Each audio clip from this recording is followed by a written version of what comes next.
It's May the 11th, 1996 in Miami, United States. A 27-year-old DC-932 with tail number November 904 Victor Juliet sits at the gate in the sweltering Florida heat. Up in the cockpit are two professionals who has done the upcoming route countless times. A captain who has just turned 35 with an already long and successful career behind her, including close to 9,000 hours of total time and 2,116 hours on the DC-9. And a 52-year-old first officer with 6,448 hours in total and 2,148 on this same aircraft. Behind them, three young flight attendants move through a nearly full cabin, where the 105 passengers are settling in for a short hour-and-a-half-long hop over to Atlanta. It's a perfectly normal day, an ordinary route on an airplane that has made this trip more times than anyone can remember. The writing on the aircraft side says Valujet, which is an upstart carrier featuring cartoon critters on the nose and who offers fares that undercuts all of the big guys in the industry.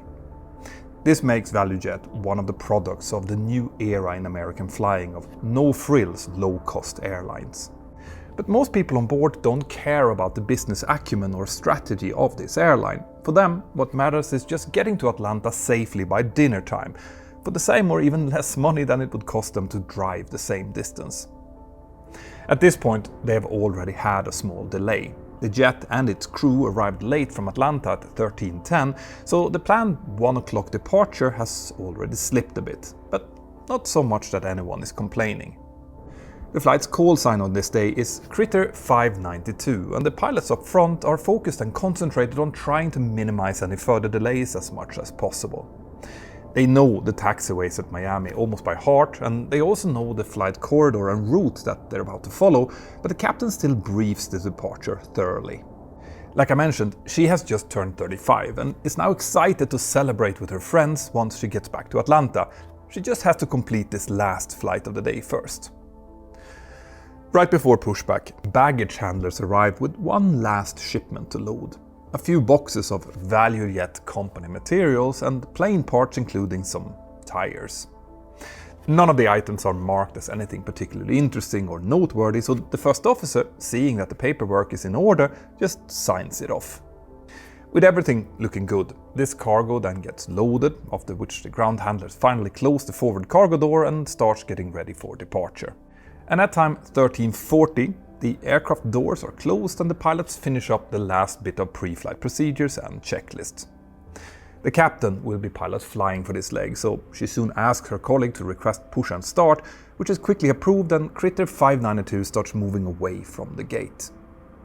The plane that they're flying today dates back to the 60s and has quite a few technical items listed in its minimum equipment list. That's the list of items that are allowed to be inoperative for dispatch. The left fuel flow gauge is broken, the autopilot has been inoperative for days at this point, the interphone that allows the cabin crew to talk to the pilots is also broken, and the PA system is working intermittently, which forced the crew to make announcements using a megaphone on the previous flight from Atlanta over to Miami. Now, we actually still have those megaphones available today to be used in emergency or after a loss of electrical power, but the sound quality in those are horrendous. They're really only good for emergency evacuation commands. In any case, the DC-9 soon finishes its pushback and the crew starts up one of the two engines, but delays starting the second one until later. Fuel needs to be saved. Once the before taxi checklist is completed, the first officer requests taxi and the aircraft soon turns out towards the active runway 09 left and then joins the afternoon flow. In the cockpit, the two pilots occupy their time waiting in the taxi queue by pointing out old and classic planes that are parked at Miami for maintenance. One of them gets excited to see a Constellation, and the other one points out a mighty Boeing 747. But the progression of this flight is so far completely unremarkable. Slow turns past maintenance hangars and half-painted tails, a pause for crossing traffic, then the long parade towards runway 09 left. The pilots continue their practice routine. The takeoff brief is squared away and the flows are completed once the second engine is finally started. The same flow as they have followed countless times. Behind and below them, in the cramped forward cargo compartment under the passenger cabin, the load sits exactly as it was left. And that includes those tires and the 5 cardboard boxes that I mentioned before. Whilst carefully lining up her aging DC-9, the captain soon looks down the centerline, stretching away into the distance. Critter 592, cleared for takeoff, announces the tower controller, and as the first officer reads this back, the captain moves the thrust levers up to stabilize the engines and then advances them into the takeoff position. But as this is happening, below in the dark cargo compartment, a quiet hiss is now growing into something completely different. The two pilots have no idea, but this might be the last point at which they can save themselves and their passengers. Because now, something akin to a bomb is sitting inside of those cardboard boxes, and the fuse has just been lit. Several months before Flight 592 ever pushed back, the story of what's about to happen had already been set in motion inside of a maintenance hangar a few miles away. And to understand why there were boxes in that forward hold at all, we have to start by talking about the airline involved. Valujet had burst onto the scene as one of the first true ultra-low-cost carriers in the US after the deregulation of the aviation industry in 1978. The company's pitch was simple and irresistible. No frills, rock-bottom fares, airplanes flying hard, and overhead kept lean by outsourcing almost everything that could be outsourced. The company owned the schedule, the brand and the tickets, but external contractors then did almost all of the heavy lifting. Now this was initially hugely successful, and the airline's founder often bragged about his stock price and how quickly the airline had made it to profitability. But the cost squeeze needed to make those numbers was relentless. Major maintenance checks had been outsourced to third-party shops. Specialist tasks like avionics, interiors and structural work went to even more contractors, often with even more subcontractors beneath them. And even though this was efficient on paper and brutally cost-effective in practice, it also placed safety on a tight leash made out of paperwork and trust. If a contractor would miss a step, well then the airline had to be good and present enough to catch it, and that was the crux here, because Valujet ran a very light personnel ship. Crews were paid less than legacy carriers were. New hires often bore the cost of their own training, and maintenance inspectors or tech reps could not be everywhere at once. So this model really only worked if everyone always did exactly the right thing. Maybe you see where this is going. Now, just like airlines and aircraft need multiple backup systems and safety layers to protect themselves, you also need that when you're browsing online, because unlike in aviation, in that world there are players who are actively malicious, and they are getting better and better. Today's sponsor, NordVPN, which I both use and trust myself, blocked over 50 million phishing scams and 10 million malware attacks in June of 2025 alone. And Nord is the only VPN with official certification from independent cybersecurity testers. Their Threat Protection Pro offers advanced protection in every corner of the internet, scanning every website before you visit it and blocking dangerous sites automatically. Now what I really like is that it's doing this even when you're not using the VPN in itself, whilst still offering the fastest available VPN when you need it. With just one Nord account, you can protect up to 10 different devices, meaning in my case, my entire family. And if you ever need any help, Nord's customer service team is available 24/7. Right now, NordVPN are offering you 4 extra months for free when you sign up for their 2-year plan. Just scan this QR code or go to nordvpn.com/mentorpilot to get started, just like I did. And remember, Nord always gives you a 30-day money-back guarantee, so you don't risk anything by trying. Thank you, Nord. Now let's get back to the story.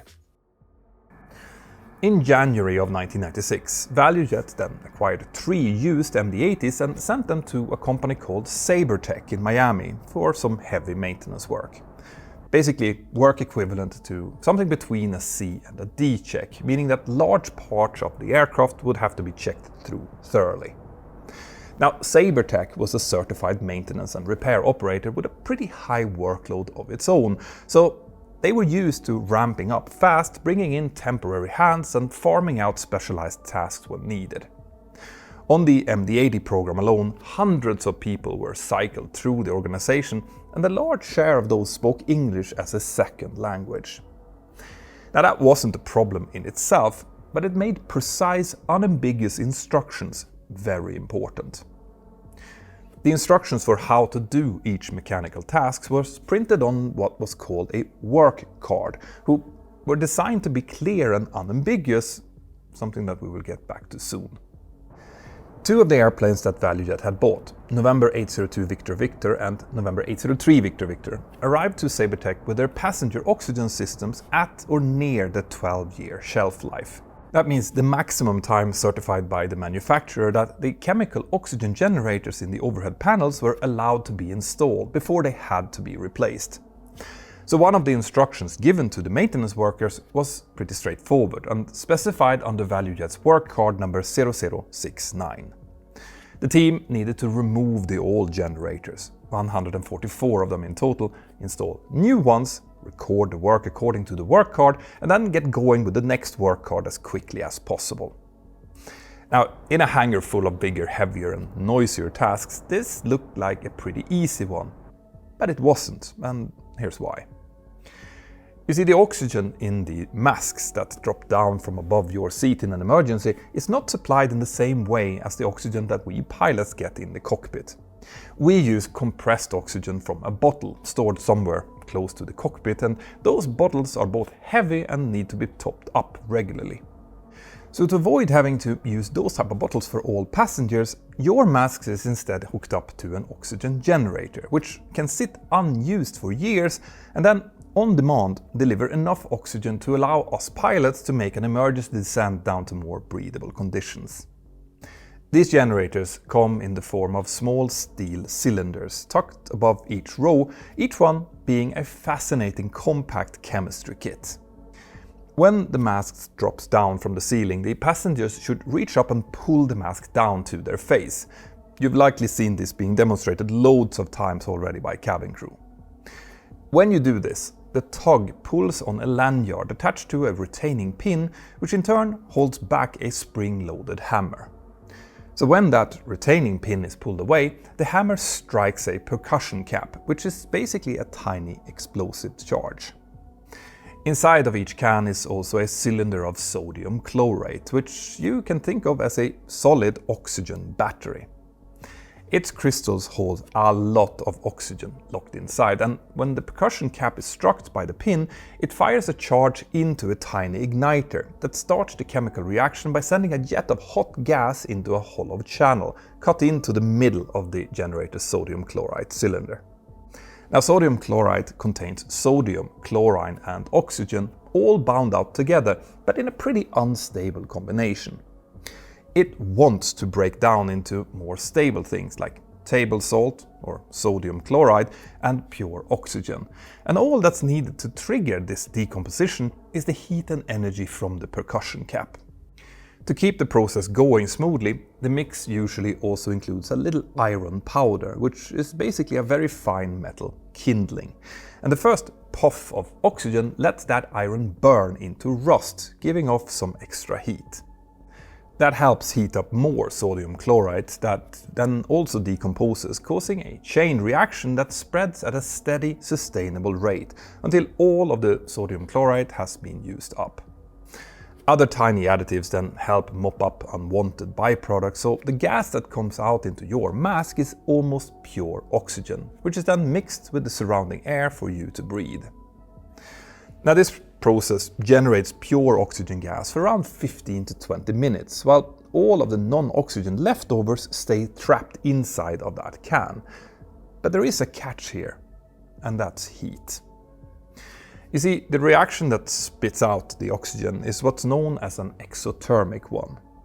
That means that the chemical reaction generates its own heat, and a lot of it. For this reason, generators are carefully placed into metal and ceramic heat shielding that carries the heat away during normal operation. And this is also why you might feel a smell of burning if you're ever in an aircraft where this system is activated, That's the smell of dust burning off the top of those cylinders. The generators that the Sabertech mechanics removed could run hot enough to blister paint, well above 280 degrees Celsius. And that's also hot enough to ignite most organic matter, allowed to touch them while they were producing oxygen. If that would happen, unlike a traditional fire, a fire started by an oxygen generator wouldn't need oxygen from the surrounding air to sustain itself, because it would come from the generator itself.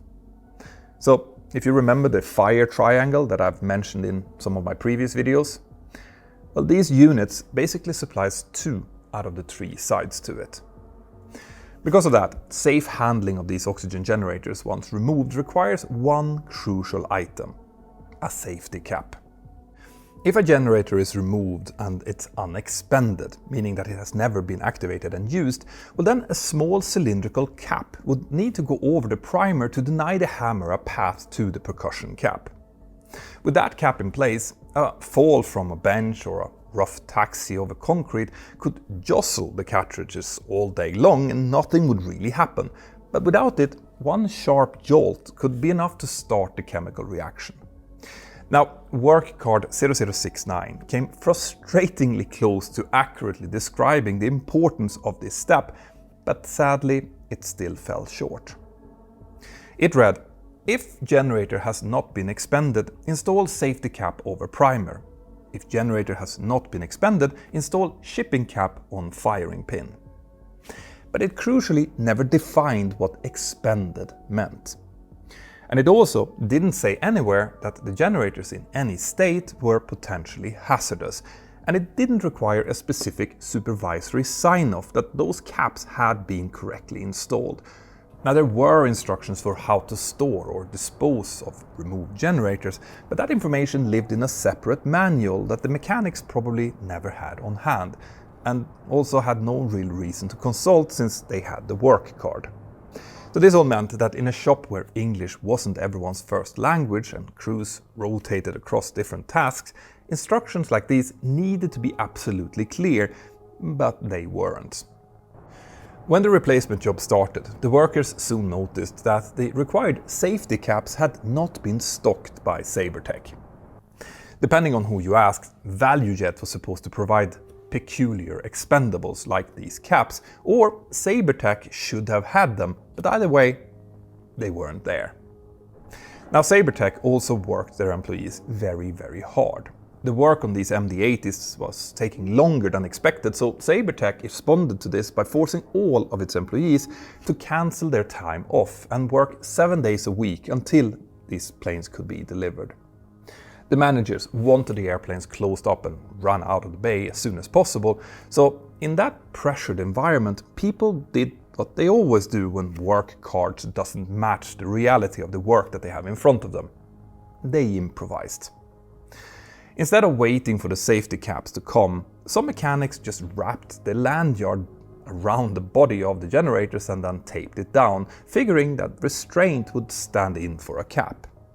Others just cut the lanyard to keep an accidental pull from releasing the hammer, but neither one of those tricks actually blocked the hammer from reaching the primer. Soon, the removed generators began to pile up. Some boxes appeared and were subsequently packed full of generators, most of them without those crucial safety caps installed.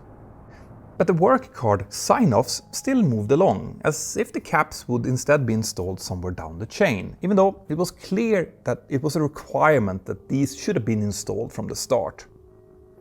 Some people said stores will deal with it, meaning the technical stores that handle spare parts, etc. But stores never did, because no one actually told them. That's the issue of moving away from a set procedure. Things get lost.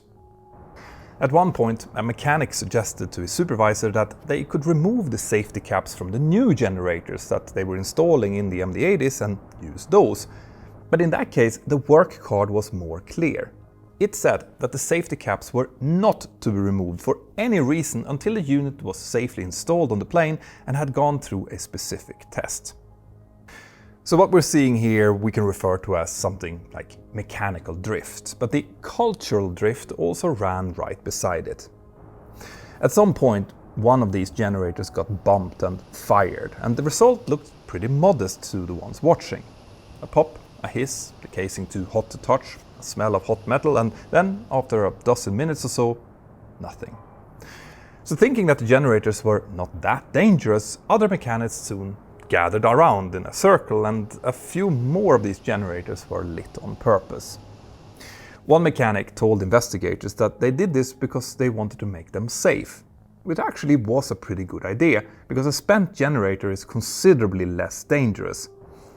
But once they all realized that the hissing generator, the size of a large Coke can, only emitted a gas with no drama, no flame, nothing cinematic, it bred a dangerous assumption that the cartridges were not much of a threat anyway, even if they hadn't been spent.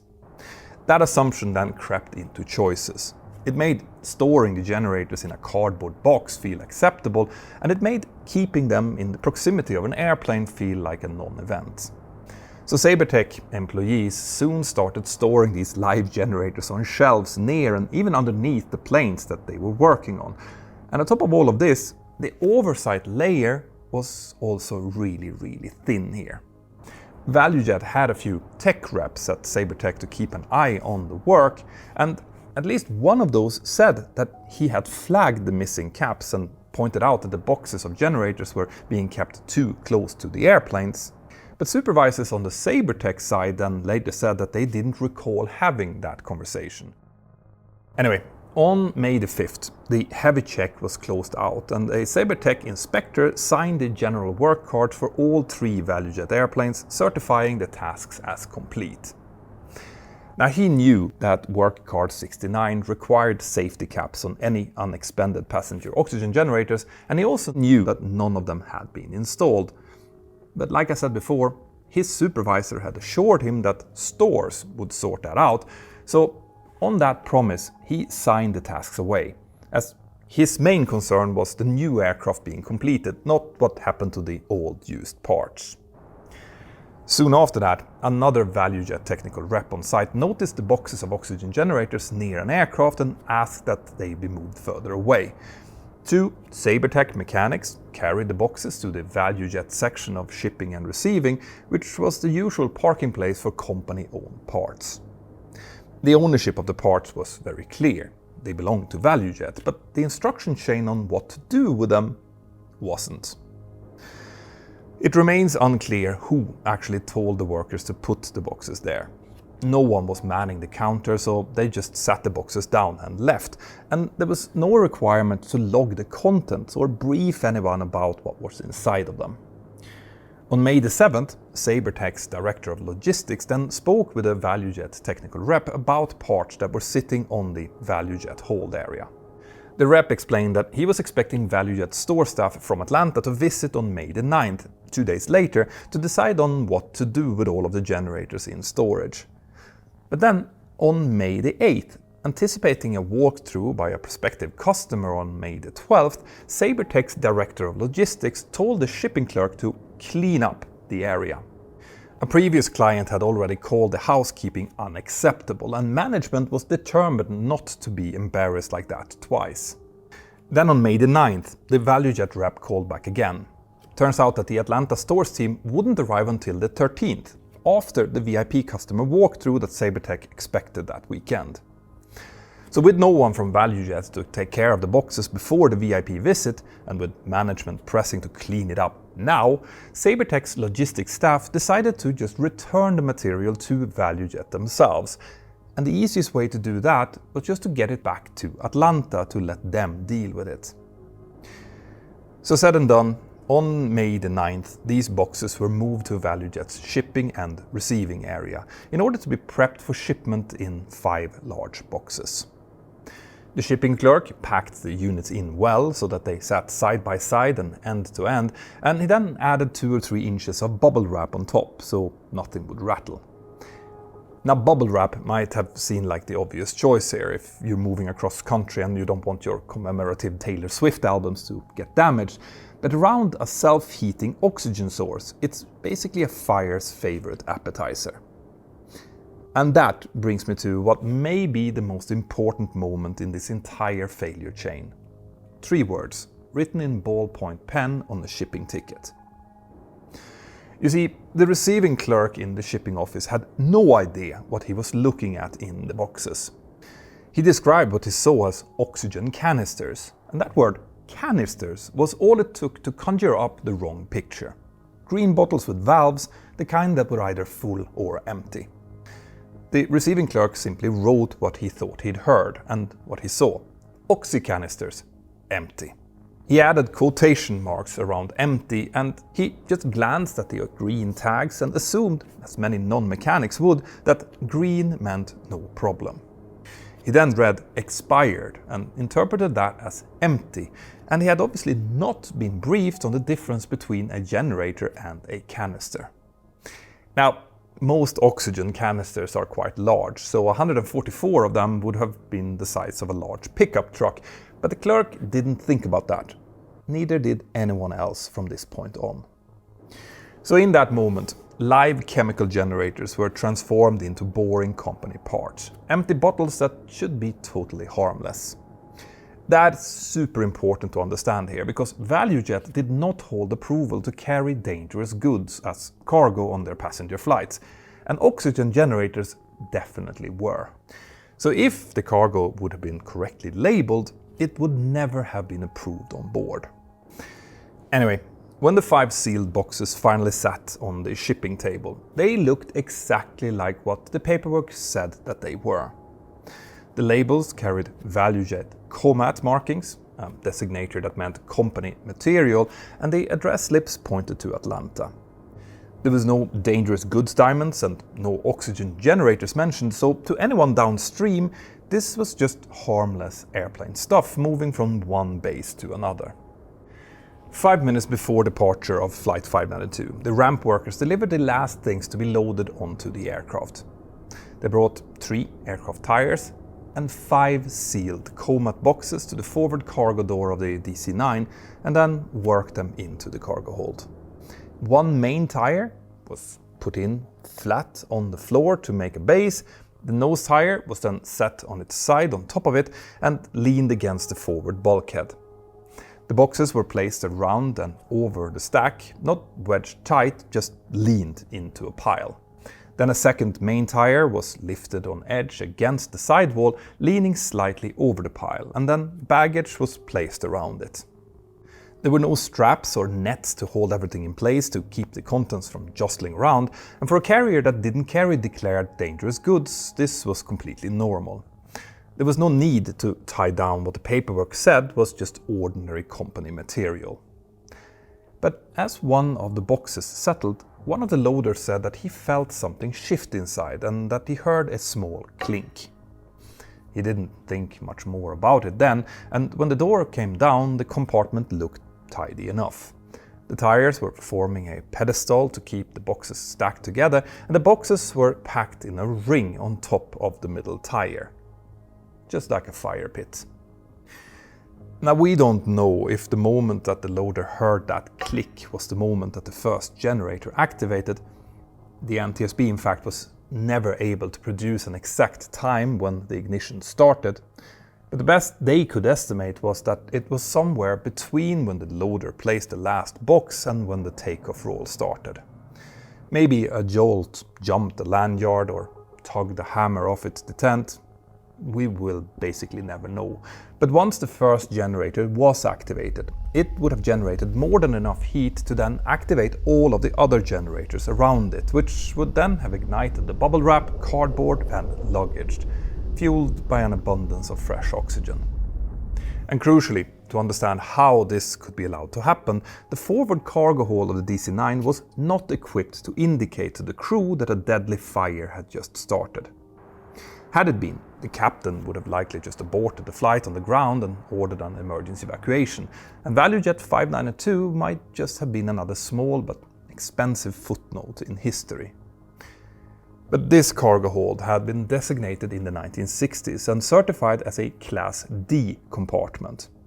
In theory, its safety came from its airtight design with little ventilation and few fresh air pathways. So the idea was that if a small fire ever would start in such a compartment, it would eat whatever oxygen that it could find and then smother itself. But that, of course, did not take into account cargo that could produce its own oxygen. So there were no sensors to tell the crew that anything bad had started, and there was also no fire bottles plumbed to flood the space with fire suppressants if it was needed. Now, by the time of this flight, there had already been accidents linked to the lack of smoke detectors in Class D compartments. In fact, on February 3rd, 1988, an American Airlines MD-83 had suffered a cargo fire after improperly stored cargo containers containing hydrogen peroxide and sodium orthosilicate ignited. A few minutes before that flight landed, passengers noticed smoke coming from the floor of the plane. The crew quickly realized the severity of the fire and expedited the landing at the destination in Nashville and then ordered an emergency evacuation. All the passengers escaped with only some minor injuries, and afterwards the NTSB very clearly asked the FAA to make smoke detectors mandatory in all cargo compartments of every class, along with some full fire suppression systems. Now, the FAA did consider the rule, but when it was calculated how much airlines would have had to pay in order to get into compliance, they declined to mandate any changes. Anyway, from the flight deck, obviously none of this was on the mind of the pilots of Flight 592.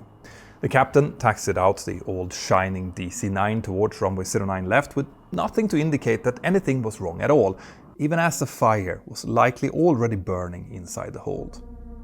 At time 14:03, the captain then pushed the thrust levers into the takeoff position and the DC-9 began to accelerate for a long, steady push down runway 09 left. And a few seconds later, the first officer called out, "V1, rotate." The nose lifted up, followed by the main gear leaving the concrete, and Critter 592 started to climb effortlessly into the clear afternoon air over Miami. The gear was then quickly retracted, the flaps were selected up about 20 seconds later, and the DC-9 settled into that familiar climb howl. Just another routine takeoff on a beautiful day. Departure control soon instructed them to climb higher and to turn left to 300 degrees. The altimeters climbed steadily, the speed sat where it should, and the airplane handled exactly like it was supposed to, which was nice since the autopilot was not available. This was the very kind of day that we pilots love. Great weather with just some occasional storms on the horizon, nothing but sky, coastline, and the quiet choreography of the standard operating procedures being adhered to. The after-takeoff flow was soon completed, the engine instruments showed steady, normal readings, and the pressurization was steadily increasing its differential pressure. The pilot's call-outs were initially unhurried and spaced like they always were on this short leg out of Miami, so the two pilots would have been likely very relaxed here and planning for maybe a cup of coffee before starting to prepare for their arrival into Atlanta later on. Back in the passenger cabin, the same calm and normality also prevailed. The purser did a PA advising people about the bar service that was soon about to commence, and the passengers were likely just looking out from their windows, watching the city fanning out beneath a wingtip and then slipping beyond. The cabin interphone was still not working, so the cabin crew had to open the door in order to talk to the pilots, but at least the PA system had been fixed during the turnaround. Whilst the flight was now progressing in a deceptively calm way, the fire also raged unchecked in the forward cargo hold, and it would soon show itself, but not quite yet. As a side note here, this story really makes the hair stand up on my arms, because as a former firefighter myself, I know just how destructive an uncontained fire can be. I have been sitting inside of a container filled with plywood as we let a fire fully develop, just to watch what happens, and what I saw there was equally beautiful and terrifying. You see, people think of a fire as something confined to a specific place and form, like a campfire crackling away. But what I saw in that container was something completely different. Now, it starts like that, like a campfire, but then when the fire heats up the materials around it, it turns that into that black, thick smoke, which starts creeping downwards from the ceiling as it's building up. Now, that smoke is black because it's so full of burnable fuel. So when the mixture of fuel, heat and oxygen reaches a certain point, it just says whoosh, and then everything burns in a flash fire. you will see flames created in front of you in thin air, just to disappear and form somewhere else. And the temperature increases so rapidly that it's impossible to even comprehend. Now, we were in full firefighting gear when we did this experiment, but the temperature increased so quickly that our gear began to melt and we had to get out. In theory, an aircraft will be able to hold together for about 15 minutes after an uncontrollable fire has broken out. So when I hear about a cargo compartment not having neither fire detection or suppression in order to save money, it really makes my blood boil. A fire is the single worst thing that I can think of on board an aircraft, without a single doubt, and it must be avoided. At time 14:10 and 3 seconds, less than 7 minutes after the aircraft had left the ground, the first sign of something being wrong was noted. A dull, padded thump was more felt than heard, rolling up through the pedals and the seat rails in the cockpit. The captain looked up from her instrument and asked, "What was that?" as the altimeter swept through 10,634 feet climbing. That thump was actually one of the loaded tires exploding with such force that the NTSB would later note a massive spike in the static pressure as measured by the static ports near the nose of the aircraft. The first officer simply replied, "I don't know." And soon after that, the aircraft reached its peak altitude of just under 11,000 feet. Suddenly, the entire world began to fall apart in front of the two pilots.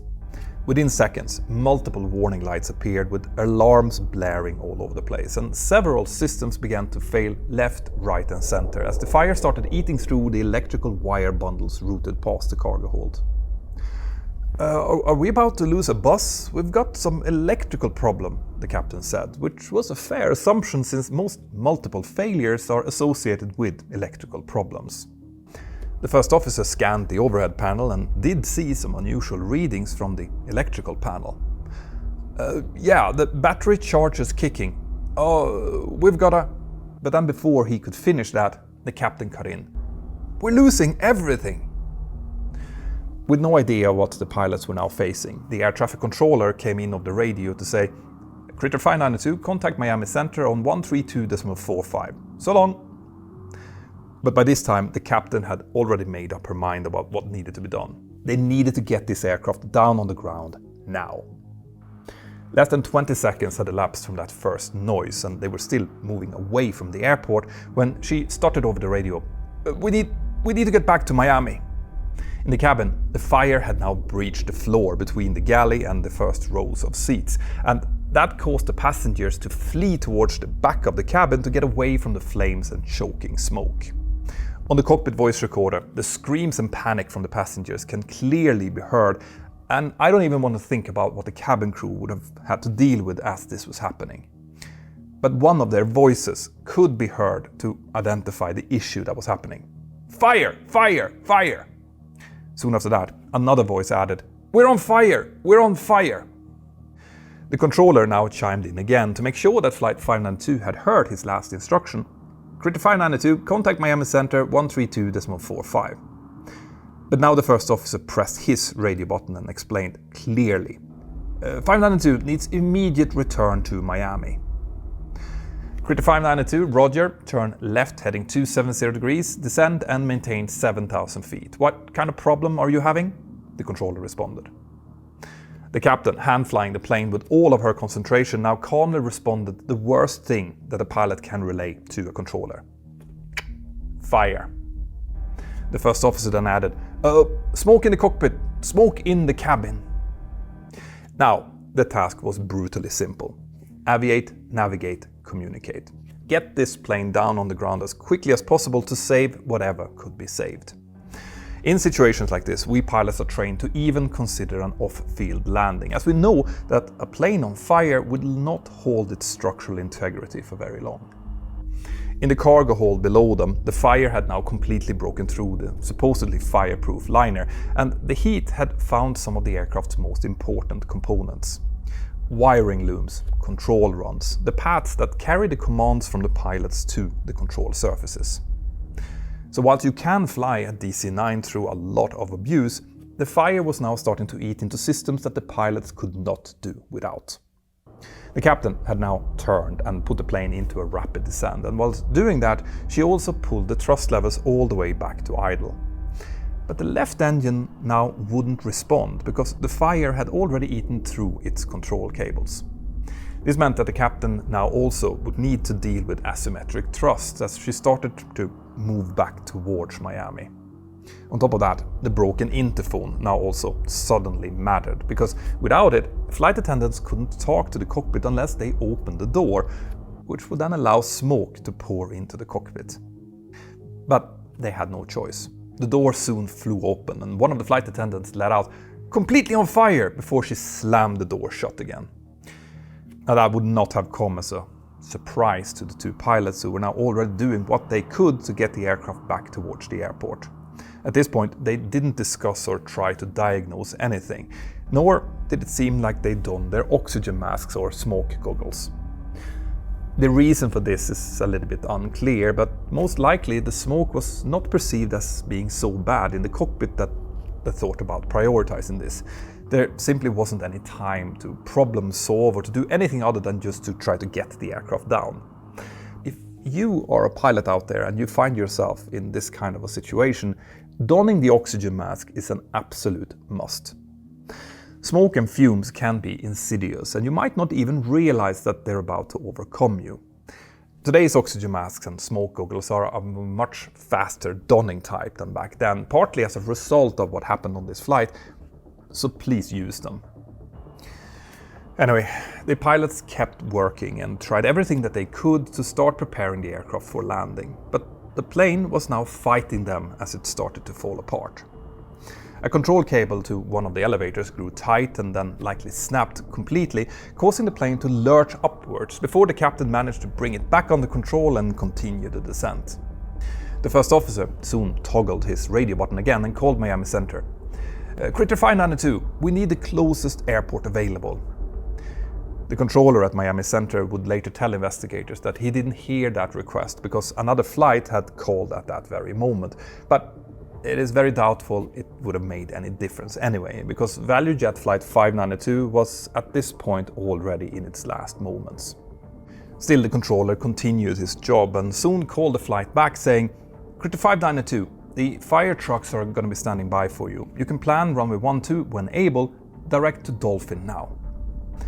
From the cabin, 6 cabin chimes could be heard, and the cockpit voice recorder picked up someone on the interphone saying, "Okay, we need oxygen. We can't get oxygen back here," just showing how desperate things were now becoming. The pilots obviously couldn't hear this since the interphone wasn't working, and they were completely focused on one single mission: get back to the airport. And they weren't aiming for any particular runway at this point, they were just aiming for Miami Airport, hoping that beyond hope they could get this nightmare down on the ground. Now, their DC-9 still responded to control inputs at first. Control wheel and column movements produced the expected roll and pitch, but the forces quickly grew heavier as the forward fuselage heated up. Cable runs and pulleys for the primary flight controls passed beneath the cockpit and forward cabin floor, right where the fire was now raging. And the rising temperatures softened cable sheets and liners, increased friction in pulleys, and changed cable tension. All of this made the controls feel stiff and imprecise, so the crew would have needed to use bigger inputs to get the response that they wanted. For a short time, this was still manageable. The wings stayed level when commanded, the nose went where it was pointed, and the airplane was steadily turning back towards Miami. But as the heat load increased, local structure and brackets warped, insulation burned away, and wiring looms and control runs began to completely disintegrate. At this point, this fire was pure hellish inferno. The NTSB later recreated the conditions of the fire in a test chamber, and the fire achieved temperatures well over 2000 degrees Fahrenheit. The peak intensity is unknown because it exceeded the capability of the test instruments, but it easily burned through the supposedly fireproof lining in the cargo compartment. 15 seconds after the last call from the first officer, the fire started to eat at the wires controlling the cockpit voice recorder and the flight data recorder, so from that point both of them would record only intermittently. A second call from the first officer asking for radar vectors was garbled as the fire destroyed the radios, and that was the last thing anyone would ever hear from Valujet Flight 592.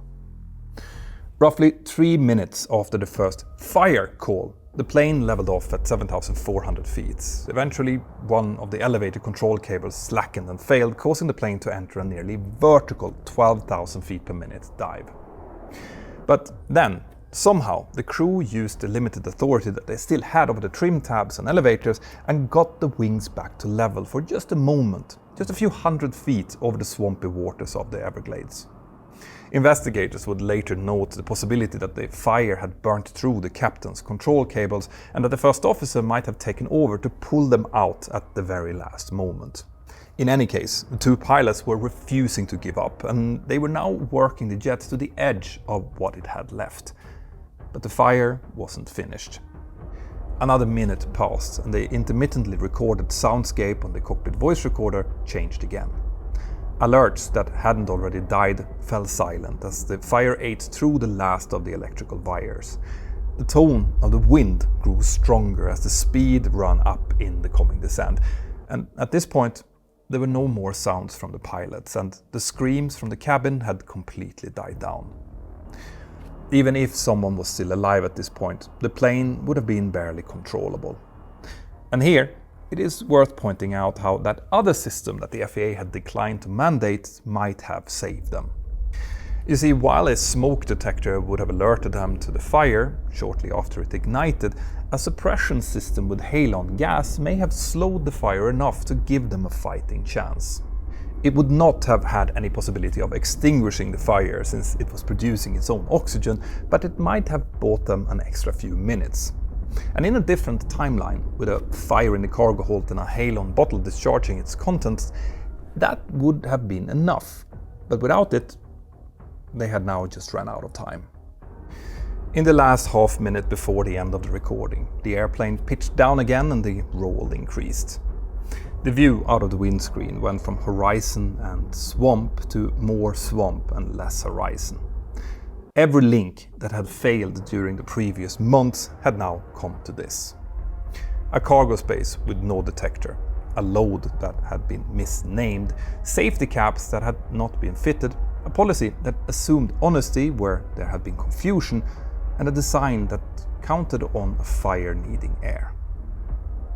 The CVR in the last few seconds captured almost nothing. No more voices, no more alarms, only the sound of wind. The DC-9 finally gave up. It rolled hard to the right as the asymmetric thrust pushed the plane hard over. The nose fell until the plane was nearly vertical, and in full view of a handful of fishermen, it slammed into the marshy waters of the Florida Everglades at over 400 knots. When that happened, only 3.5 minutes had passed since the tire in the hold had burst and the pilots realized that something was wrong. All 110 people on board were instantly killed on impact, if anyone was even alive at that point. The Everglades turned the investigation into a slog through heat, water and mud. Teams were ferried in by helicopter and boat, then lined up 5 abreast, shoulder to shoulder, wading gridded squares rather than diving.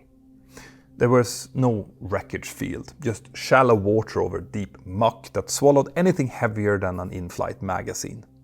One of the flight recorders was literally found underfoot when a searcher stepped on the box in the deep mud. Wildlife also wasn't just a backdrop, it was a really real hazard.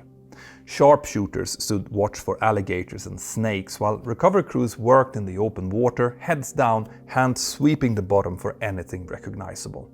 The impact had been so violent and the conditions so hostile that in the end, only 68 of the 110 people on board were ever positively identified. In the months after the crash, the fixes came fast and finally addressed the blind spots that Flight 592 had exposed. The big one came first. Class D cargo holds were effectively abolished. Regulators upgraded the standard, so the old airtight box philosophy was no longer acceptable. Compartments needed smoke detection and built-in fire suppression. Compliance dates were set and fleets were retrofitted. The second big change was around hazardous materials. The rules were tightened so that devices designed as chemical oxygen generators could not ride as cargo on passenger flights. Full stop. The FAA was told to increase their oversight into both airlines and maintenance providers, and across the industry, the combination of detectors, suppression and disciplined dangerous goods controls closed the gaps that had doomed Flight 592. But today, another threat is rising, and that's the lithium battery fires. My team and I have made several videos about this over on our sister channel, Mentour Now, and we will keep informing the people out there to make sure that people understand the importance of following packaging and baggage rules when it comes to these type of batteries. Now, if you want to help us in our quest to make aviation safer, then please consider joining our Patreon crew by scanning this QR code or by going to patreon.com/join/mentorpilot. That will allow you to join my hangouts and see my videos before everyone else, but mainly you will be helping us to continue to produce these type of videos. My name is Peter Hörnfeldt and you're watching Mentor Pilot. Have an absolutely fantastic day and I'll see you next time. Bye bye.